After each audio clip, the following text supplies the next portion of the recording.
So I figure I'll make another video while I'm at it and stuff, because I've been doing a few things to this truck and stuff. And one of the things that the truck was doing, it was when I was driving down the road, it would shake like crazy. It would shake like crazy. And then one of the rear tires, I can't remember if it was the driver's side or the passenger side, but it doesn't really matter. But anyways, it bolted the tire. Like pretty bad, bulged it out, and like one side, it was all uneven and stuff. And one day I was driving, and like it started smoking and stuff, and I didn't know what the hell was going on. So anyways, long story short, I figured I'll check out the wheel bearings on the rear axle. So you take the tire off, you take the brake, the disc off, and take the brakes off, and I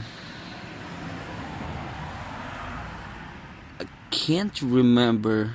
Oh yeah, you take the tire off and stuff, and then both tires. You jerk the truck up, take both tires off, wheels, discs, whatever and stuff, and everything, and you're gonna have just the axle exposed. Where you mount the tire to.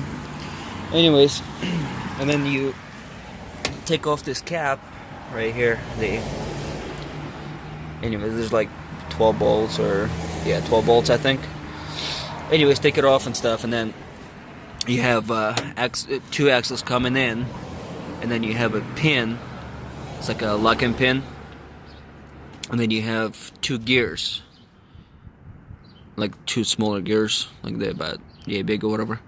Anyways, take the pin out. You gotta rotate it, obviously put it in neutral, but always jack the truck up and check your wheels. Don't drop your fucking truck on you. Anyways, you take the locking pin out, and then you can slide out your axles. So anyways, what I found out was my bearings were non-existent, so I had to replace. Actually, I only needed to buy one side of the axle. I didn't have to buy both of them, because only one of them, like the bearing was so bad that it rubbed the metal in, and I didn't want to just put a new bearing in and have problems in the future and stuff. So I just went ahead and bought new axles or whatever from Rock Auto. I think they're like $50 or $59 a piece or something. And it's replaced both them, replaced the bearings. And then for the bearings, I went down to AutoZone and stuff. You can rent the bearing puller. It's this cloth thing where you stick it in through the hole, and then you open it up. You put the screw in or whatever stuff, and tightens on the inside, and then you use a slide hammer, and it just pops it out.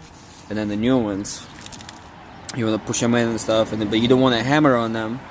You want to, I guess, use something like a piece of like wood block or something, put it against flat and stuff, and then easily tap it in.